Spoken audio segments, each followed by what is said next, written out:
حضرت شیخ عبدالقادر جیلانی رحمۃ اللہ علیہ فرمایا کرتے تھے کہ 15 شعبان کی رات فرشتوں کے لیے عید کی رات ہوتی ہے، جیسے ہمارے لیے عید الفطر اور عید الاضحیٰ ہے نا۔ 15 شعبان کی رات فرشتوں کے لیے عید کی رات ہے۔ اور امام ربانی مجدد ثانی رحمۃ اللہ نے تو بہت تفصیل لکھی ہے۔ انہوں نے بات سمجھائی کہ دیکھو، رات ہوتی ہے، ہر طرف اندھیرا ہوتا ہے، پھر صبح صادق طلوع ہوتی ہے، اور صبح صادق کے بعد روشنی بڑھتی جاتی ہے، بڑھتی جاتی ہے، بڑھتی جاتی ہے، حتیٰ کہ جب سورج نکلتا ہے تو اس وقت روشنی ختم ہو جاتی ہے اور دھوپ آ جاتی ہے۔ مگر سورج نکلنے سے 10-15 منٹ پہلے اتنی روشنی ہو چکی ہوتی ہے کہ کئی دفعہ یوں لگتا ہے جی شاید سورج نکل ہی آیا، حالانکہ ابھی نکلا نہیں ہوتا۔ وہ فرماتے ہیں کہ بالکل اسی طرح 15 شعبان کی رات کو اس نور کا سورج طلوع ہو جاتا ہے، نہ اس نور کی صبح صادق طلوع ہو جاتی ہے، پھر ہر دن یہ نور بڑھتا رہتا ہے، بڑھتا رہتا ہے، بڑھتا رہتا ہے، حتیٰ کہ رمضان سے 1-2 دن پہلے ایسی حالت ہوتی ہے کہ جیسے رمضان کی برکتیں ہوتی ہیں۔ اس لیے نبی علیہ السلام شعبان میں کثرت سے روزہ رکھتے تھے۔ صلاۃ و تسبیح کا پڑھنا عبادت ہے، اور کل کے دن کا روزہ رکھنا بھی سنت ہے۔ بیہقی شریف کی روایت ہے، نسائی میں بھی اس کا تذکرہ ہے کہ شعبان کا مہینہ رجب اور رمضان کے درمیان ہے، جس کی فضیلت سے لوگ بے خبر ہیں۔ اس مہینہ میں بندوں کے اعمال پیش کیے جاتے ہیں۔ میرا دل چاہتا ہے کہ میرا عمل ایسی حالت میں پیش کیے جائیں کہ میرا روزہ ہو، یعنی نبی علیہ السلام نے فرمایا کہ میرے عمل اللہ کے سامنے اس حال میں پیش ہوں کہ میں روزہ دار، یعنی 15 شعبان کا روزہ سنت ہے، حدیث سے ثابت ہے۔ اس لیے نبی جب رجب کا چاند دیکھ لیتے تو یہ تھے، اللہم بارک لنا فی رجب و شعبان و بلغنا رمضان۔ حضرت علی عنہ روایت کرتے ہیں کہ 15 شعبان کو رات کا قیام کرو، دن کو روزہ رکھو، چونکہ اس رات میں غروب آفتاب کے بعد ہی اللہ تعالیٰ آسمان دنیا پر جلوہ افروز ہو جاتے ہیں، اور اعلان کرنے والا اعلان کرتا ہے کوئی مغفرت چاہنے والا کہ اس کی مغفرت کی جائے، ہے کوئی رزق کو طلب کرنے والا کہ اس کو رزق دوں، ہے کوئی مصیبت زدہ کہ میں اس کی مصیبت کو دور کر دوں، ہے کوئی حاجت طلب کرنے والا کہ میں اس کی حاجت روائی کروں۔ اب آپ اندازہ لگائیے کہ آج کی رات میں اللہ رب العزت اعلان فرماتے ہیں، ہے کوئی مصیبت زدہ جس کی مصیبت میں دور کروں، ہے کوئی حاجت والا جس کی حاجت کو میں پورا کر دوں۔ جب اللہ تعالیٰ خود پوچھ رہے ہیں تو پھر اس رات میں ہمیں اللہ کے سامنے آہوزاری کرنی چاہیے کہ اللہ ہماری مصیبتوں کو دور کر دیجئے، پریشانیوں کو دور کر دیجئے۔ ابن ماجہ کی روایت ہے کہ نبی علیہ السلام کے بارے میں سیدہ صدیقہ لنا فرماتی ہیں، میں نے ایک رات نبی علیہ السلام کو بستر پر نہ پایا۔ بندہ سویا ہوا ہوتا ہے نا تو آنکھ کھلتی ہے، تو میں نے دیکھا کہ نبی علیہ السلام بستر پہ نہیں تھے، تو میں باہر نکلی، بھائی خیریت تو ہے، پتہ کروں۔ وہ فرماتی ہیں میں نے دیکھا کہ نبی علیہ السلام جنت بقیع کے اندر تھے۔ میں نے پوچھا اے اللہ کے نبی وسلم آپ یہاں رات کے وقت کیسے آئے؟ تو نبی علیہ السلام نے فرمایا کہ آج 15 شعبان کی رات ہے،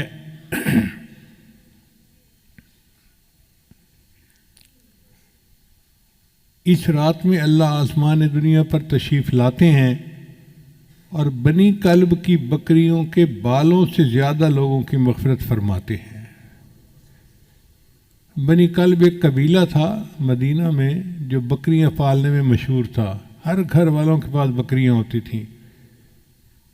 اب آپ اندازہ لگائیں کتنی بکریاں ہوں گی، اگر 200-400 بکریاں ایک گھر کے پاس ہوں تو پھر کتنے لوگ ہوں گے، ہزاروں بکریاں۔ بعض حدیث میں آتا ہے کہ قبیلے کے پاس اتنی بکریاں تھیں کہ جب سب بکریاں نکالتے تھے تو 2 پہاڑوں کے درمیان کی پوری وادی بکری بھر جاتی تھی. اب 2 پہاڑوں کے وادی بکریوں سے بھر جاتی تھی تو کتنی تعداد ہوگی. پھر بکری کے جسم پہ کتنے بال ہوتے ہیں اس پر بھی غور کریں. ہمیں تو اندازہ نہیں ہے. ہمارے ایک دوست تھے ماشاءاللہ، وہ فارغ البال گنجے تھے. میں ان کو پیار سے فارغ البال ہی کہتا تھا. ایک دن میں گیا تو اس نے نا ایک لٹ جو ہے نا بالوں کی یوں لگائی ہوئی. تو میں نے پوچھا کہ بھائی آپ نے یہ بال کیسے لگوائے؟ کہتے حضرت ٹرانسپلانٹ کروائے ہیں. میں نے کہا ٹرانسپلانٹ کروانے تھے تو سارے کروا لیتے. کہنے لگا حضرت ایک بال کے بدلے انہوں نے $1 لیا ہے اور میں نے $10,000 پے کر کے یہ بال لگوائے ہیں. اور 10,000 بالوں کی جو لٹ تھی وہ چھوٹی سی تھی ایسے. تو میں سوچ میں پڑ گیا کہ اگر یہ بال 10,000 ہیں تو پورے سر پہ تو پھر لاکھوں بال ہوں گے. اب اگر انسان کے سر پر لاکھوں بال ہوتے ہیں تو بکری کے جسم پہ کتنے بال ہوں گے بھائی؟ اندازہ لگائیں. اگر ایک بکری کے جسم پر لاکھوں بال ہوتے ہیں تو بنی کلب کی پوری بکریوں کے جسم پہ کتنے بال ہوں گے؟ اتنے بندے اللہ آج کی رات میں جہنم سے بری فرما دیتے ہیں. اس لیے یہ بہت بڑی خوشخبری کی بات ہے. بہقی شریف کی روایت ہے کہ اس رات میں وہ سب بنی آدم لکھ لیے جاتے ہیں جو اس سال مریں گے اور جو بچے اس سال پیدا ہوں گے. اس رات بندوں کے اعمال اٹھائے جاتے ہیں اور اسی میں ان کے رزق نازل ہوتے ہیں. اب جو بے اولاد لوگ ہیں وہ آج کی رات میں اللہ سے دعا مانگیں کہ اللہ ہمیں اولاد والی نعمت عطا فرما، چونکہ فیصلے آج کی رات ہونے ہیں. جب افسر کی قلم چل رہی ہو فیصلے کی تو اس وقت فیصلہ لکھوانا اپنی مرضی کا آسان ہوتا ہے. جب ایک دفعہ لکھا جا چکے پھر اس فیصلے کو بدلوانا یہ مشکل کام ہے. ہم 15 شعبان کی رات کو تو دعائیں مانگتے نہیں اور پھر پورا سال روتے رہتے ہیں جی دعا قبول نہیں ہوتی، دعا قبول نہیں ہوتی، دعا قبول نہیں ہوتی. دعا کیوں نہیں قبول ہوتی؟ ہوتی ہے لیکن اس کے مانگنے کا وقت ہوتا ہے. تو آج کی رات کی اہمیت کا اندازہ لگانا چاہیے. ابو امامہ باہلی رضی اللہ عنہ ایک صحابی تھے. جب وہ نبی علیہ السلام کے پاس آئے تو اللہ کے محبوب صلی اللہ علیہ وسلم کو یہ حکم ملا کہ ان کا اکرام کرو. تو نبی علیہ السلام نے ان کے لیے اپنی چادر بچھا دی. مگر ان کا ایمان سے نور سے سینہ منور ہو چکا تھا. وہ آئے اور انہوں نے چادر کو اٹھا کے چوما. اے اللہ کے وسلم میں آپ کی چادر پہ پاؤں نہیں رکھ سکتا.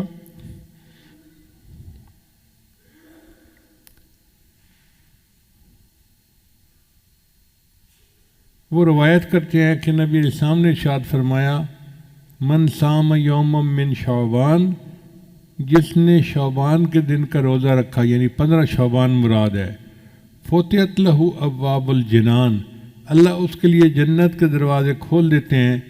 وغلقت علیہ ابواب النیران، اور اس پر جہنم کے دروازوں کو بند کر دیتے ہیں.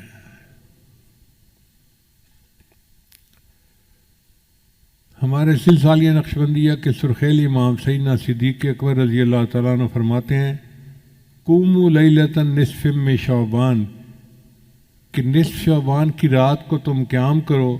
فإنہا لیلۃ مبارکہ، یہ مبارک رات ہے. فإن اللہ تعالیٰ یقول، اللہ تعالیٰ اس میں یوں فرماتا ہے فیہا حل من مستغفر فاغفر اللہ، ہے کوئی مغفرت کا چاہنے والا کہ میں اس کی مغفرت کروں. سبحان اللہ. زندگی میں اللہ نے پھر ہمیں ایک موقع دے دیا. آج کی رات اللہ پوچھتے ہیں ہے کوئی مغفرت چاہنے والا کہ میں اس کی مغفرت کر دوں؟ تو بھائی ہم اللہ کے سامنے فریاد کریں، پکاریں، دعائیں مانگیں کہ اے اللہ ہم مغفرت چاہتے ہیں، ہم بڑے خطا کار ہیں، گناہ گار ہیں. آج کی رات برکت والی رات ہے. علماء نے لکھا ہے کہ حضرت موسیٰ علیہ السلام کو طور پہ نبوت ملی تھی، وہ 15 شعبان کی رات کو ملی تھی. خدا کی دین کا موسیٰ سے پوچھئے احوال کہ آگ لینے کو جائیں پیمبری مل جائے. آپ یوں سمجھیں کہ آج کی رات ہے، رزق کے فیصلے آج کی رات ہوں گے، انسان کو مال کتنا ملنا ہے اس کے فیصلے آج کی رات ہوں گے،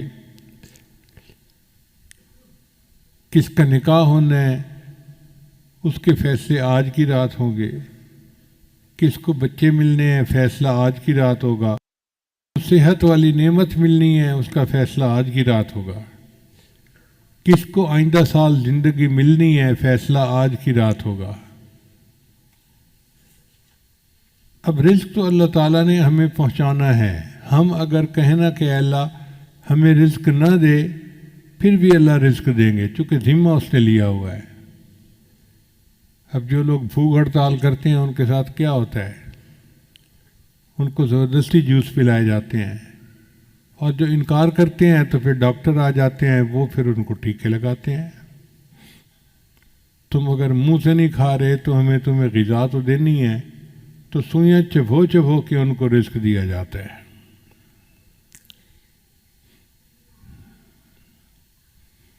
ہماری مرادیں پوری ہو سکتی ہیں. بہت آسان طریقہ ہے کہ ہم اللہ کی مان کر چلیں. ایک اصول یاد رکھیں کہ ایک ہے ایمانی زندگی اور ایک ہے نفسانی زندگی. ایمانی زندگی گزاریں گے تو ہم امام عالم بنیں گے، اور نفسانی زندگی گزاریں گے تو ہم غلام عالم بنیں گے. آج کل کے حالات پہ نظر کر لیجئے، آج کل جتنے مسلمان ہیں سب غلام عالم بنے ہوئے ہیں.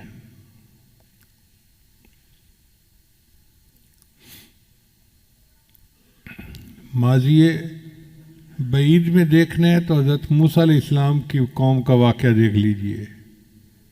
پسی ہوئی قوم تھی. فرعون اتنا جبار اور قہار تھا کہ اس نے ان کو کچل کے رکھ دیا تھا.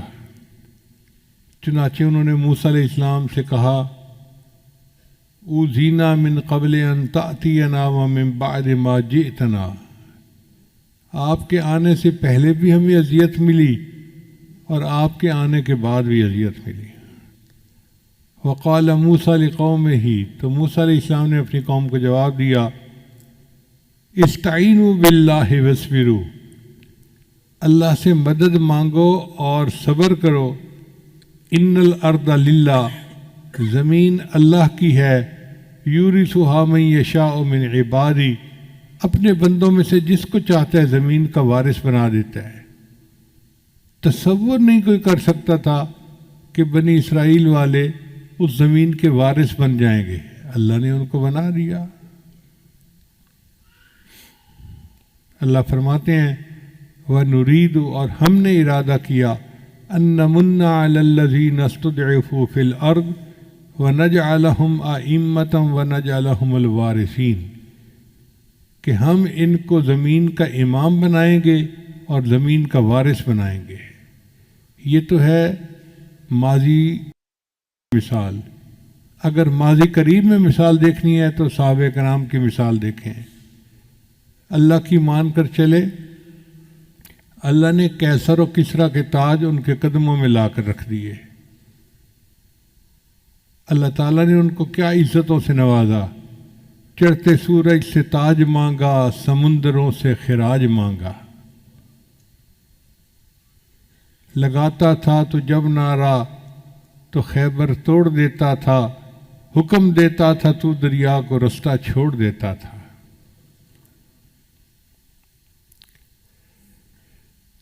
نبی آتے رہے امام آئے، وہ دنیا میں خدا کا آخری لے کر پیام آئے، جھکانے آئے بندوں کی جبیں اللہ کے در پر، سکھانے آدمی کو آدمی کا احترام آئے۔ وہ آئے جب تو عظمت بڑھ گئی دنیا میں انسان کی، وہ آئے جب تو انسان کو فرشتوں کے سلام آئے۔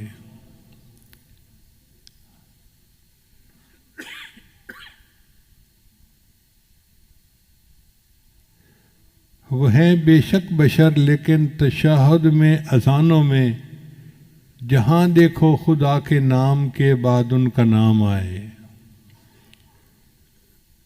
خدا شاہد یہ ان کے فیض صحبت کا نتیجہ تھا، شہنشاہ گر پڑے قدموں میں جب ان کے غلام آئے۔ اللہ نے صحابہ کو ایسی شان عطا فرمائی تھی کہ بادشاہ ان کے قدموں میں گر پڑتے تھے۔ اب سوال پیدا ہوتا ہے کہ جب مسلمان کے لیے اللہ کی مدد اتنی ہے تو آج ہم کیوں ذلیل و خوار زندگی گزار رہے ہیں؟ اس کی وجہ یہ کہ ہماری زندگی ایمانی زندگی نہیں، نفسانی شیطانی شہوانی زندگی ہے، اور اس کی وجہ سے ہم غلام عالم ہیں۔ دستور یہ ہے کہ اگر شہزادہ بادشاہ کی نافرمانی کرے تو پھر بادشاہ جلاد سے جوتے مرواتا ہے، جو چوڑا چمار ہوتا ہے۔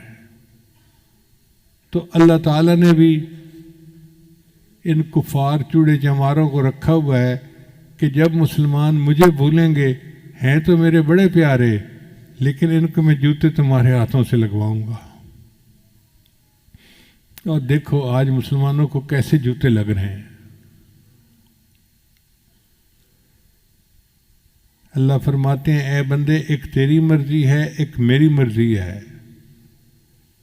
اگر تو چاہے کہ تیری مرضی پوری ہو تو میں تیری مرضی پوری نہیں ہونے دوں گا، اور اگر تو چاہے کہ میری مرضی پوری ہو تو میرے بندے میں تیری مرضی کو بھی پورا کر دوں گا، تجھے کامیاب بھی کر دوں گا۔ تو ہماری مرضیاں پوری ہوں گی جب ہم اللہ کی مرضی کو پورا کریں گے۔ علامہ اقبال نے کیا خوبصورت بات کہی، وہ ایک سجدہ جسے تو گراں سمجھتا ہے، ہزار سجدوں سے دیتا ہے آدمی کو نجات۔ علامہ اقبال کے عجیب اشعار ہیں، اعجاز ہے کسی کا یا گردش زمانہ، ٹوٹا ہے ایشیا میں سحر فرنگیانہ۔ اے لا الہ کے وارث باقی نہیں ہے تجھ میں، انداز دلبرانہ کردار قاہرانہ۔ تعمیر آشیاں سے میں نے یہ راز پایا، اہل جنوں کے حق میں بجلی ہے آشیانہ۔ تیری نگاہ سے دل سینوں میں کانپتے تھے۔ کیا خوبصورت بات کہی ہے،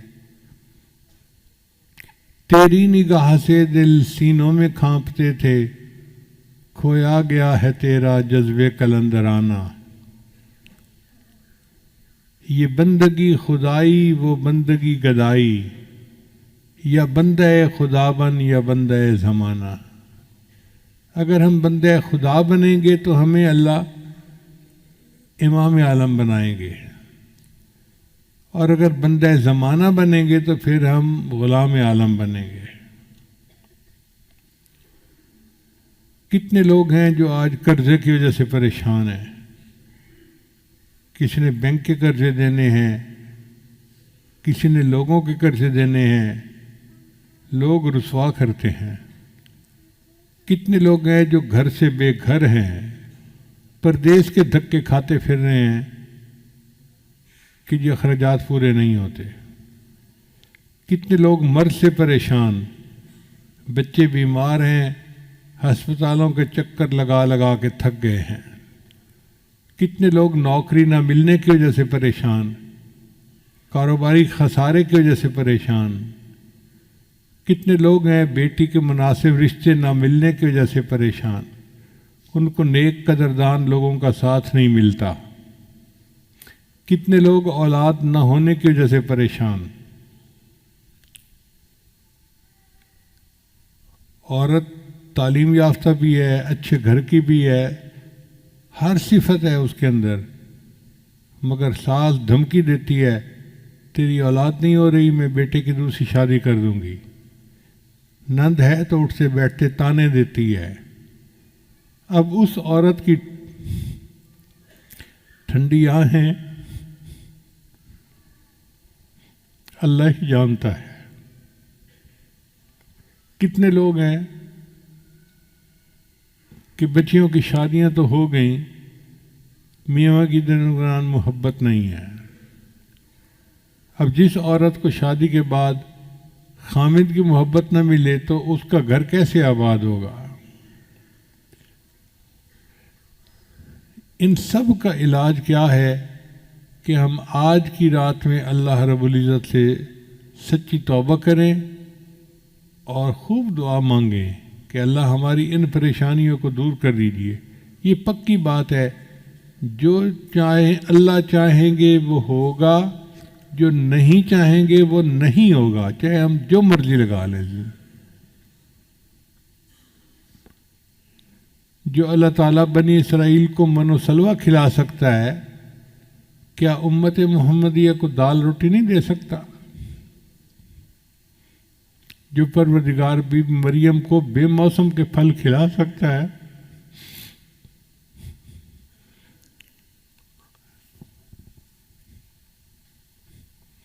وہ اپنے محبوب کی امت کو موسم کے پھل کیوں نہیں کھلا سکتا؟ اللہ تعالیٰ کھلانے کے لیے تیار ہے، قصور ہمارا ہے۔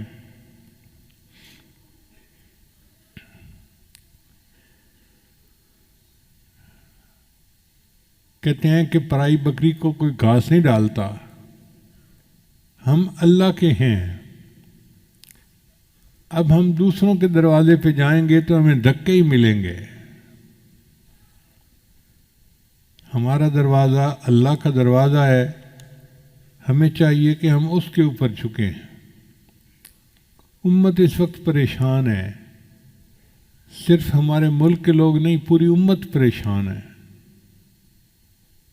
اور ہم اللہ سے دعا مانگتے ہیں کہ اے اللہ آپ امت کے اوپر ترس کھا لیجیے۔ آہ جاتی ہے اثر کو کھینچ لانے کے لیے، بادلو ہٹ جاؤ دے دو راہ جانے کے لیے۔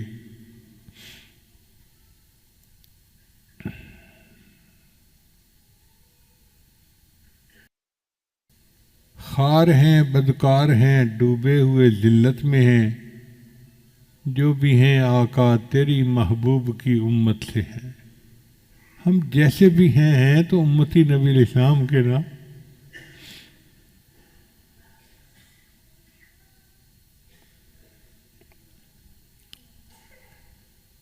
تو اللہ تعالیٰ اپنے محبوب صلی اللہ علیہ وسلم کے طفیل ہم پر خصوصی رحمتیں فرما دے، اور ہماری مرادوں کو اللہ تعالیٰ اپنی رحمت سے پورا فرما دے۔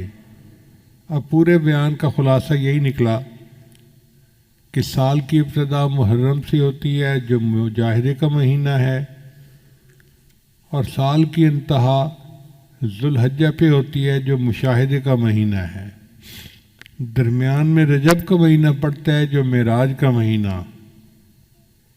پہلی ششماہی کو اللہ تعالیٰ نے ربیع الاول سے زینت بخشی، اور نبی علیہ السلام رحمۃ للعالمین دنیا میں تشریف لائے، اور دوسری ششماہی کو اللہ نے شہر الغمسہ غفران سے زینت بخشی، اور رمضان کا مہینہ آنے والا ہے۔